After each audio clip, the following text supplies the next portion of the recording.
Hello and welcome to Law and Order SVU here on FANVERSATION. I am Yael Tygiel. That's Taylor Gates. Hello, Taylor. Hello. Hello. Today we're discussing Season 6, Episode 18, Pure. Before we jump into it, if you need to talk to RAINN, if you were assaulted, if you need help, please reach out. Their number is 1-800-656-4673. Taylor, what does 4673 spell? It spells hope. It does spell hope. If this is your first time on the S Review podcast, welcome. Consider this your content warning. This episode, some shit happens, and I guarantee Taylor might say something offensive. I will definitely. For sure, I'm the culprit. So consider this your content warning. Sometimes the show talks about serious issues, and we on the S Review podcast don't. I mean, we do talk about serious issues, just not in a serious way, usually. Yeah. Okay. Before we jump into Season 6, Episode 18, Pure, Taylor, what did you think of this episode? I know you don't remember it before rewatch. What an experience. What a ride. I'm not someone who loves psychic media. Okay. I just think it's kind of boring. It's just not for me. But love that this one has some twists and turns for sure. Just a really wacky ride, truly. But I enjoyed it. These are some bangers that we're hitting in these earlier seasons. I have a lot of lines, let's put it that way. Well, I'm so glad. I love this episode. It's one of my favorites. I think it is a performance from Martin Short that you've never seen before. You will never see again. Although at the end, when Stabler's they're going to try to expedite. What's the word I'm looking for? Send you back to Canada. Extradite. He's like, I'm keeping you here. Which, friends, there's an opening for him to return. Yeah, and I, for one, would like to see it. I love this episode. I love it for, aside from Martin Short's performance, this episode has Taylor Spritler, who's a friend of mine, in her first episode. Her second episode is friending Emily. She again plays the sister of the victim. Yeah, she literally is so annoying in all of them. Sorry, girly. Love her as an actress. I've seen her in some other stuff. I think she's wonderful. But I'm you're so obnoxious. It's ridiculous. I just absolutely love that in this one she's the annoying little sister, and in Friending Emily she's the annoying big sister. Yeah. Typecast. It's great.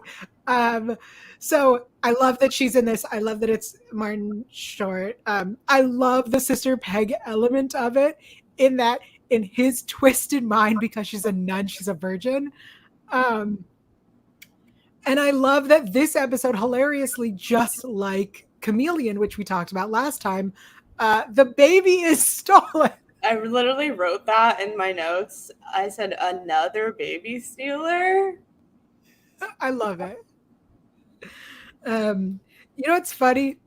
I don't like children. Everyone who's ever seen me on any podcast knows this, but I do love the idea of baby stealing. We accidentally did a baby stealing marathon by unintentionally. So silly. We thank you, people who are live in our chat. Alexa is here. Alexa's fun episode. Totally. Also, Stronger Alarmy, who says here to support but didn't watch the episode. Where have you been? Season 6. I don't care what you watch, as long as you watch this. Don't watch sorry. I just meant in general. This is season 6. Where have you been? Yeah, I mean, I'm sure she just didn't rewatch it. Sure. But if you haven't seen it, again, I don't care. As long as you watch our podcast, that's fine. Never watch the SVU in your life if you don't want. As long as you tune into this. I appreciate the thought of joining us, having not seen the episode. But I hope at some point you go back and watch it, because it's a very fun one. Although we're revealing all of the twists here. Yes. I remember deciding I wanted to do this episode, and I was like, oh, we're gonna have such a great discussion about the concept of virginity and this social construct of what that means. And then as I rewatched it, I was like, oh, it's even more interesting because it actually goes into a whole other thing about reading people, and all of that information. And I will say this for anyone who's interested in cold reading, or FACS, which is facial action coding system, which is micro expressions, and you don't want to read, here are two places you could look. One is an episode of Leverage, the original series, on IMDb TV. No, Freevee. That's what it's called now. Amazon with commercials. The Leverage episode is called The Future Job. That one has a psychic and goes into how psychics read people. And the other part is, if you want like a really in-depth knowledge, there was a show called Lie to Me. It was short-lived. It was very, very good. And it was literally based on this concept of microexpressions. So 2 fictional television shows to educate you, because that's what I'm all about. There you go. Look, SVU teaches us a lot, and so do other shows. It's true. Yeah. I know you're not a fan of psychics in TV or in general. Like in TV, like I just feel like psychic character, it's just not, it's just so, I don't know why, I guess. I'm like trying to pinpoint why that is. It's just not for me. Like in general, that's cool. I would go to a psychic in real life. I think that would be fun. But in terms of TV, I'm just like, Wow. It's just so, because they always, here's the thing. I also think they always do it like they do in this episode, where they make them the most annoying person and they make everyone be so annoyed with them. And I'm just like, I'm so bored. And like, Elliot's reaction to him is so ridiculous and overblown, and it was just so obnoxious to me. I was like, get to actually what we're doing, because the idea, it's just like always such a debate, and it's a debate I'm just bored of, frankly. I believe in psychics too, kind of, like certain, I really do, like, I don't know, but the way that they portray them in media, it's always such a boring stereotype for me. And I'm like, I don't care about this debate. Like, Elliot's never going to believe in a psychic. He's hardcore Catholic and has severe anger issues. But also, this guy is annoying, like, period. So I'm just annoyed with everybody involved. That was a big tangent, but it's just that I just don't like them. I don't like them. You and I are literal opposites. Yeah. In that I don't believe in psychics. I don't believe in a lot of spirituality, mysticism, whatever. I love a fictional psychic in a non-sci-fi show, right? So like, if I know, for example, on SVU, which is grounded 100% in reality, there is no way they're going to have an actual psychic, and therefore I love it because it's so interesting to see how things are revealed, I guess. That's funny though, because I think that I'm the opposite. Like, if it's a show that's like supernatural and like there's someone in it who has premonitions or vision, like, I'm cool, I'm fine with that. But if it's grounded in reality like this, I'm like, shut up. Like, I'm so irritated with all of you guys. So funny. Yeah, we have the exact opposite views on that. That's hilarious. I love that, because I think you're right. I mean, like, the way Valentine and Stabler go head to head is so stupid. We knew it was coming. We knew it was never going to get resolved with I just saw it coming. I wasn't surprised. I was like, okay, we're going to sit through this now 8 times. We get it. You hate each other. We get it. I think I'm so annoyed. I want to talk about a few of Valentine's psychic moments. So when he was doing the reading over the clothing, and he's just like fondling the lacy underwear, Mm-hmm. I was like, ma'am, first of all, why does your teenager daughter have just full lace underwear? Yeah. Good question. That mom is so interesting to me. Like, I don't know. Let's talk about the mom, because when the call comes at the beginning and she's like, is this one of your friends? Are you fucking kidding me? What kind of where's the joke? Explain the joke. What's Okay. funny about that? Here's the thing. A teenage boy would absolutely do that and think it's funny, though, unfortunately. But I want to talk about the voice, okay? The voice, it was giving. I was like, I have to, because it's so specific, but I figured it out. I've cracked what it sounds like, okay? Scream, guy over the phone and Scream meets Donald Trump. Yes. It is that. I was like, this is such a bizarre experience to listen to, but that's exactly what it's giving. Like, they blended those two together. I wouldn't be surprised if they just blended those two together. And that's what they came up with. I think that is a very accurate description. Thank you. Disturbingly accurate description. I remember upon first viewing, being confused about the voice because they were like, that's your voice. And I was like, I know what Martin Short sounds like, and he never sounds like that. And so I very much appreciate the very, very end where he does it so that you can see that it's him. Yeah. Because otherwise I would have never gotten it. Also, I think that this time I realized he says that she was taken by someone with brown eyes and blue eyes. And I was like, does Martin Short have whatever that's called, where you have different colored eyes? And I like went into a deep dive. He has blue eyes. His wife, the woman who plays his wife, has brown eyes. That's what he's referencing. Interesting. Yeah. Little things. Alexa in the chat says the little sister is more helpful and grown up than the mom. 100%. Yes. But like that opening scene with the two of them when she's like getting ready for the dance, just so funny, because SVU trying to write like domestic mother-daughter, and I was like, this is the fakest thing I've ever seen in my life, but also weirdly authentic. Like, I don't know, it was like, I was like, yeah, I've had this conversation, but also not like that. Like, the dialogue is so not what you'd say, but the conflict, like fighting over literally nothing, like makes total sense to me. So I just thought it was a very funny like dynamic at the beginning.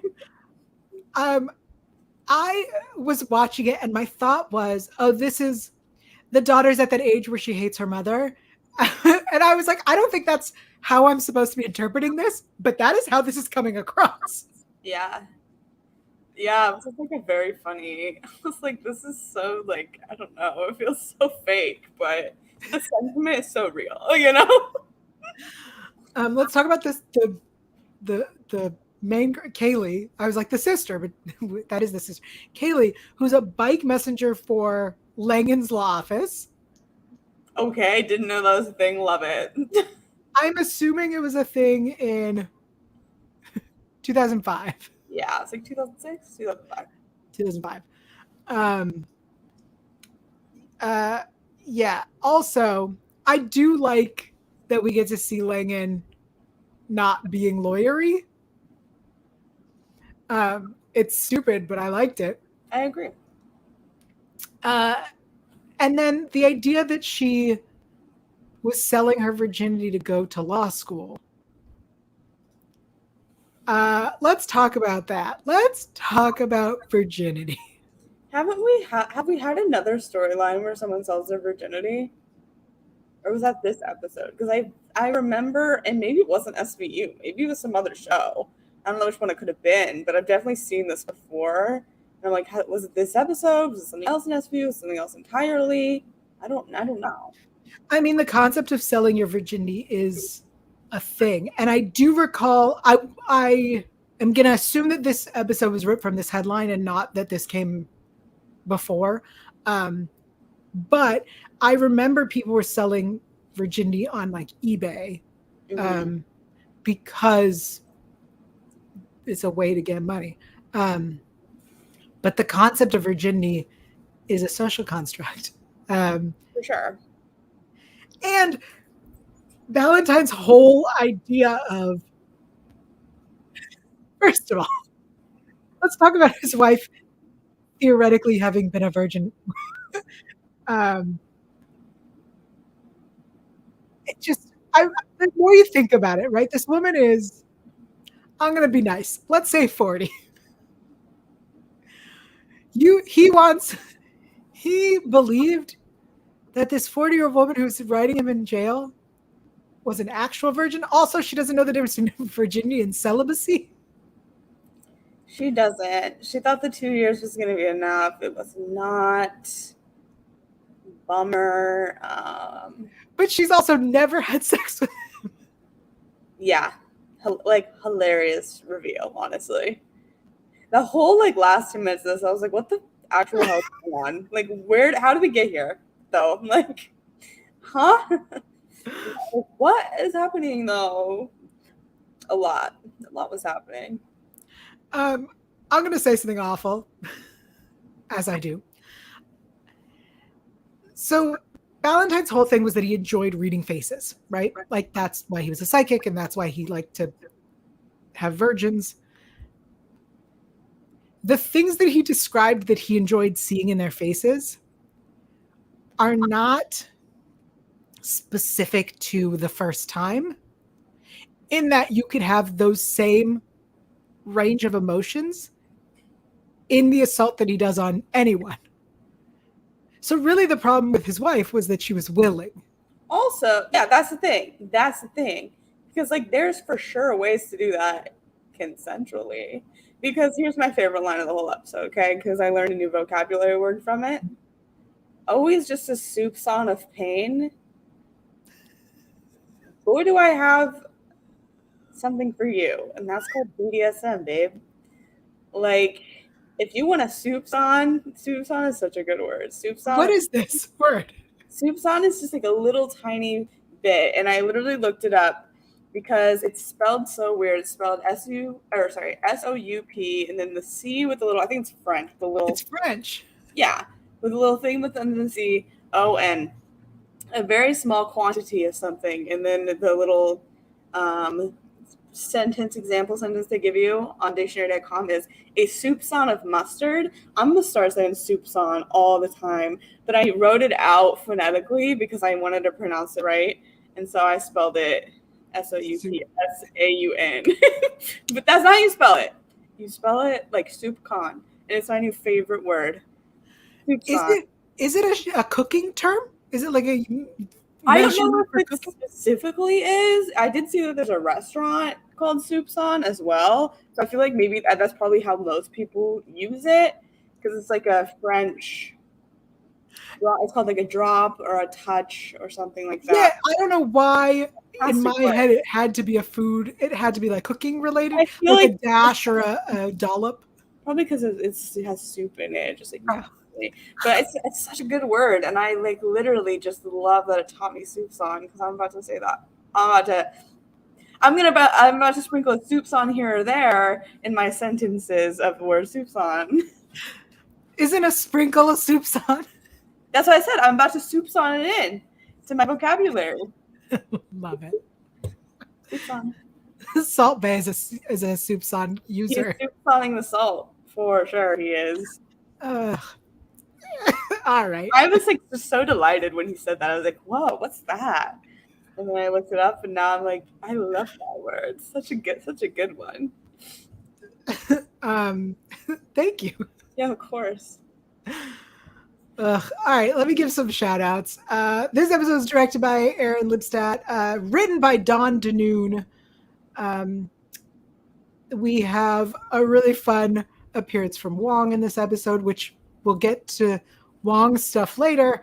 Our friend Valentine, again, was played by Martin Short. His wife was played by Mary Mara, who died in 2022, so just recently.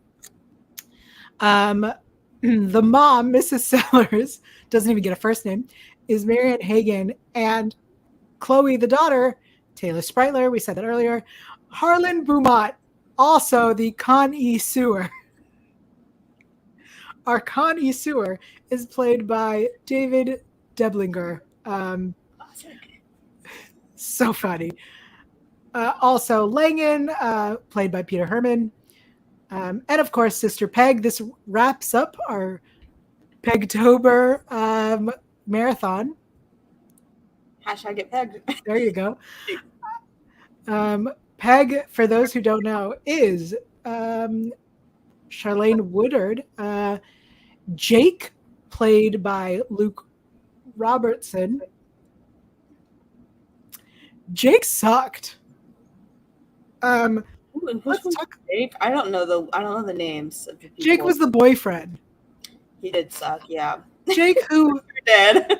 who put in a year. Listen, She wouldn't put out. if you take nothing from this show, just take this. You are not entitled to anyone's body ever. Yo, she wouldn't put out. He wasted a year. Recently, yeah, she wouldn't put out. You are not She entitled. wrote about in her diary that she then ripped up. You're not entitled. You're not. Buying someone a drink does not entitle you to a blowjob. Cool. Dinner does not entitle you to sex. Dating someone does not entitle you to their body in any way. So true. Bars. Look at, what was her name? The wife. Oh, Carlene. Carlene. She married a guy. Didn't get sex. She's not entitled. She's not. You're not entitled. Fuck. All right. Sorry, I got very frustrated with that kid. No, he sucked. He was the worst. Let's do best lines, because I have literally dialogue. Oh, I have so many. You can go first. I have like probably 15. Okay, so here's the thing. I don't have best lines. Well, I do. But I have interactions. Okay. The first one is Valentine, Stabler, and Cragen. So it's when Valentine says, I know what you're thinking. And Stabler says, of course you do, you're second. And then he says, you think I'm mentally ill. And Cragen says, he's good. Love it.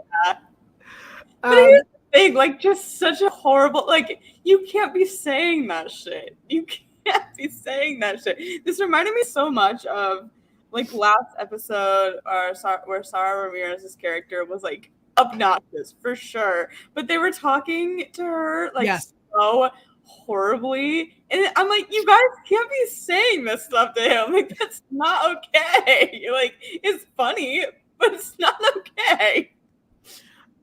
I have another one. Yep. And it's where Valentine says, my name is Sebastian Valentine. He goes, the Sebastian Valentine? He goes, oh, you've heard of me? No. I had that one too. Those interactions are just perfect. Like, that's Martin Short perfection right there.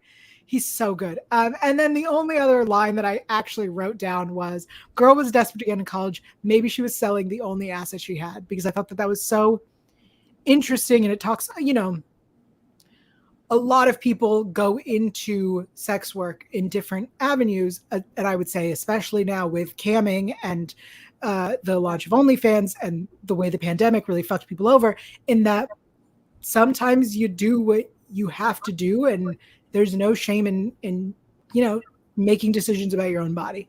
And I thought it was a very interesting line, because it came from Finn, which felt like the right place for it to come from. Yeah. Anyway, yeah, that's my line. Hit me with yours. Just from the beginning, like I said, the whole Chloe and her mom was just like so funny to me. I feel like I'm gonna throw up. Chloe, calm down. I don't know, like just something about that was so funny to me. Very much a Scream line. Kaylee can't come to the phone right now. She's tied up. Or Kaylee can't come to the phone. She's tied up right now.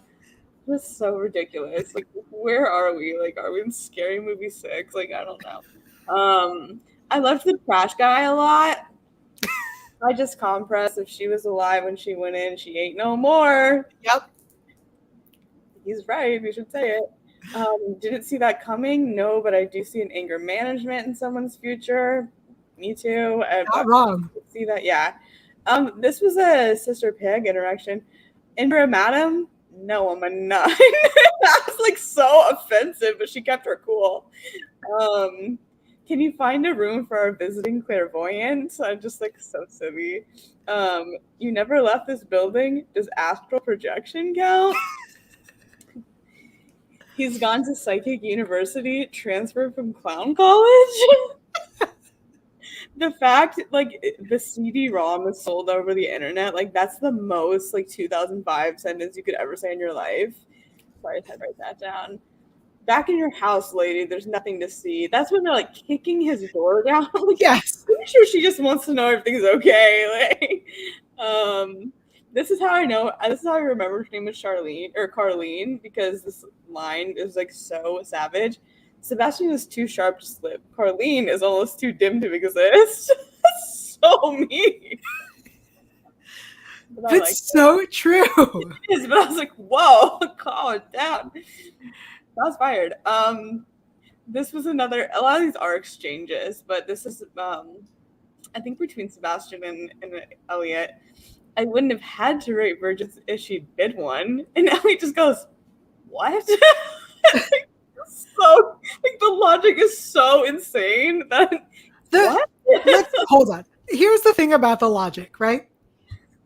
Virginity is a one-time thing. Yeah.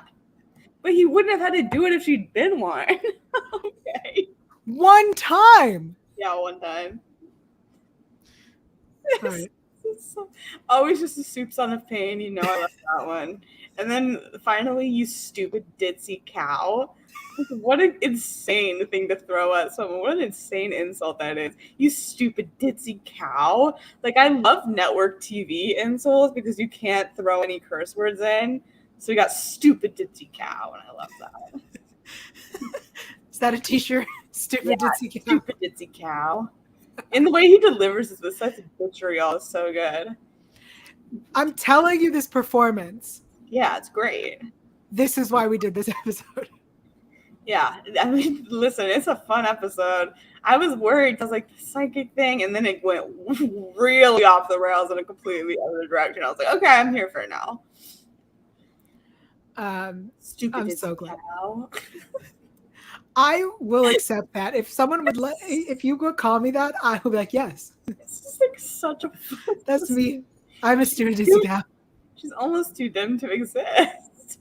Like, Carlene caught so many strays, like for no, like not for no reason. She deserved. Okay. Like Carlene was just like getting badmouthed by everyone in the building. You know what I mean? Like she had no allies. She had Henry J. Carlene. Henry J's her ally. Honestly, but if she'd have been a virgin, like, well, Carlene. The 2 years, they don't matter, babe. They don't. Good ones. All right. Taylor, thank you for bringing in all the quotes. Of course. All the quotes. Really, I feel like we just rewatched the whole episode with your quotes. And that's okay. It's good. It's time for shower thoughts. For our friends who are listening in the shower, hello, hi, you're really clean and really dirty. Taylor, did you have some shower thoughts, or do I need to? No, I can do it. Okay. I'm gonna do an instructional. Okay. Oh. Take out your shampoo, open the cap, open your palm, squeeze the soups on, shampoo on. You need, I think, more than a soup on. Well, it depends on how good your shampoo is. And how much hair you have. That's so true. If it's a bald person, they probably don't even need a soup on. Close the cap to your shampoo, put it back on the shelf. Take out your conditioner. Open the cap, open your palm. Wait. You forgot to scrub it in the hair. Oh, I said scrub it in the hair. You weren't listening. My bad. Massage it in. Rinse it out? Pay attention. Well, you can put the conditioner. Oh my god. You can put it in. You can have it at the same time. It's not a big deal. Can you? Yes. What do you think's gonna happen? Your shower's gonna explode? No, now it sounds like it's a 2-in-1, and you never want a 2-in-1. No, don't do it. If you have the 2-in-1, like, please love yourself more and get 2 separate bottles. Okay, whatever. Do the same. This is my shower thought. Y'all mess up my flow. It's fine. I'm so sorry. I'm interrupting now. Whatever. I know, I'm over it. It's okay. I just am now thinking about anyone who's in the shower with a 2-in-1. Stop. Actually, I have a question. What order do you do all the things in the shower? And I mean that in the most PG way. Do you do hair stuff first, body stuff first, face stuff first? Great question. I do. So I do hair stuff first. Me too. but I leave conditioner last. Mm. So sometimes if I'm pampering myself, I will do shampoo, body stuff, shave my legs, do face stuff, then conditioner at the very end. Interesting. My Mm-hmm. order is shampoo, conditioner, body. If I'm shaving, I'll do that obviously with my body, face, and then because I have really thick hair, like I'll always need a second tiny round of conditioner. So I'll do a Mm. little tiny bit of conditioner at the very end, just to kind of like do a little touch on it. I technically condition twice, but I use like a little tiny bit at the end. So So facts. I I just got a haircut. And when I was at the hairdresser, I asked about a leave-in conditioner that I have because I had never gotten it. And I said, how am I supposed to do that? Mhm. So when I leave in conditioner, apparently the correct thing is you towel dry, then put in leave-in conditioner when you brush. So it's Ah, completely outside of the shower. That's something I learned. interesting. I don't get like my little secret is that I don't really use hair product. Like I do shampoo, conditioner. Like Mm, I've never used dry shampoo. I don't understand how to work like dry shampoo. same. I'll sometimes like very rarely I'll mousse like if I want my hair extra curly, but I almost never use products on my hair except for shampoo and conditioner. I don't use products on my hair. The If I'm getting my hair done for an event and they're curling it, then Yeah, it it's is necessary that they use incredible amounts of hairspray because otherwise yes, it'll just same. become straight. Alexa in the chat says head to toe. Hey, okay. I'll allow that. Yeah, that's Um, interesting. those have been our shower thoughts. Yeah, that was like a really unhinged shower thoughts, but that's okay. That's fine. Taylor, Yeah. what did we learn? Okay, so many things. Okay. Um, well, three. Okay, soups on. Know what that means now. Love it. Obviously, just like a little bit about facial cues and like the facial expressions, just like a lot of information to take in from that whole second bit. And then the first most common first names in 2005, John and Mary, which I can't imagine it is anymore. Um, that's so funny. Uh, Unfortunately, actually. so the names thing I knew because I remember at that time. I remember that time. The facial expression stuff I knew specifically because of the show Lie to Me, which I've recommended everyone go watch. And the cold reading stuff, if you want more about that, again, that was Leverage, the future job. Check that out. The thing that I learned was soups on, and I learned that from you. Soup's on. Like soups on. The soup's on. The soup is literally on, and the knives are out. Ooh, nice. Hey. Now I'm just looking at popular baby names. Did you know that at some point the name Khaleesi was the most popular girl's name? I can't imagine it's the most popular. It was. For like a day, not a year. It was the most popular of the year, not for a year. I don't believe that, frankly. I'm gonna need you to cite your source on that. I remember when it was a thing. The most popular right now, according to babycenter.com, is Olivia, which is very funny, and the boy is Noah, which is hilarious to me. The impact. That feels wrong. That's really funny. Like, I imagine Khaleesi went up by a lot, but I cannot imagine it was the most popular of any year. So sorry. I apologize. Let me correct my statement. Okay. It entered the U.S. top 1,000 in 2014. Okay. That's still kind of wild, considering that's like a very, like, you would not know who Khaleesi would be. Like, obviously Game of Thrones impact and stuff, but hold on. It is in regular use as of 2022.